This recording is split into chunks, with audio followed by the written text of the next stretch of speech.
helped you to get there and win the district. Oh, we're going to Okay.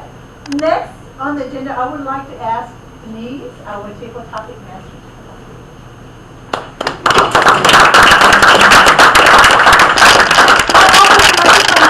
Denise, this is her certificate.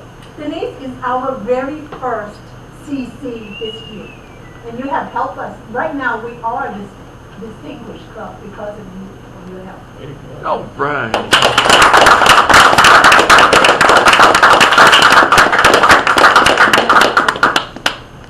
Thank you, Madam Toastmaster. So I chose a theme for today's table topics, which was not related to Steve's presence, but because yesterday was election day, and I just got back from Cuba on Friday, where elections don't really mean the same thing, don't really happen. So I thought I would put out a series of questions about elections and what they mean to us as Americans. So my first question is, what does it mean to you to vote? Ted.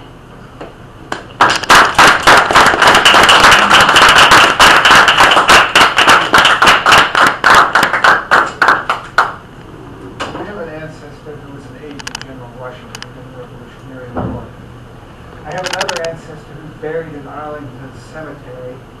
He was imprisoned in Belle Isle Prison, which I visited this September. I didn't actually go out to the island itself. I was at the Civil War Museum across the river from it, and I just wasn't quite ready to go out there and see where my great-great-grandfather had been imprisoned, especially after the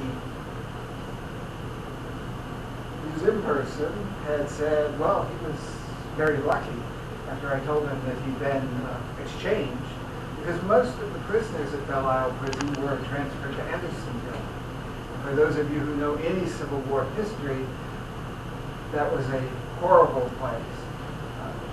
Tens of thousands of Union prisoners died from disease and starvation there.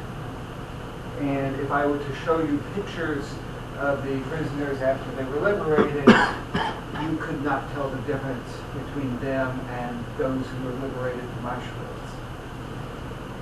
So what voting means to me is a right that has been paid for in blood. And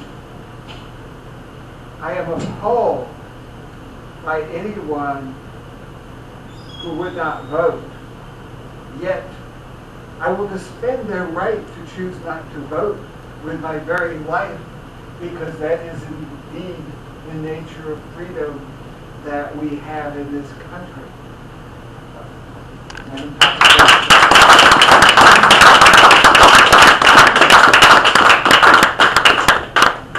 Thank you, Ted. Many people say that elections are often influenced or colored by the media.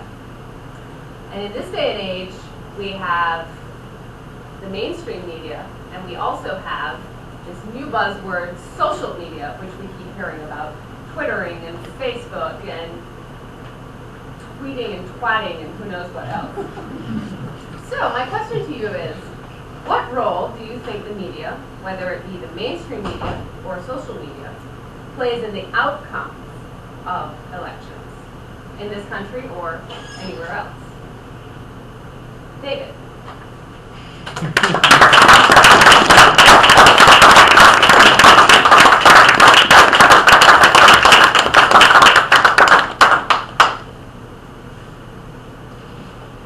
What role does the media play in the outcome of elections? It plays a pivotal role.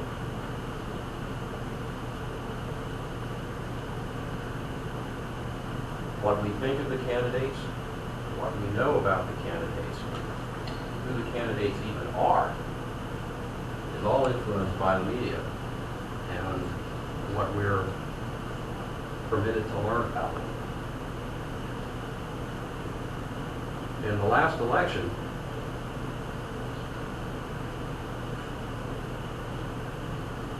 all the candidates were defined in our consciousness by media that were both hostile to them and favorable to them. Barack Obama, John McCain, Ron Paul. Whether the media chose to favor them, cover them, ignore them, this made a huge difference in the outcome of just that election. Social media, Twitter, Facebook, the internet, is now beginning to push the mainstream media to the side. And you can see that in the fear and hostility that the mainstream media has begun exhibiting toward social media. I think that we'll begin to see even more of that conflict and more of that influence with the media on elections in the future.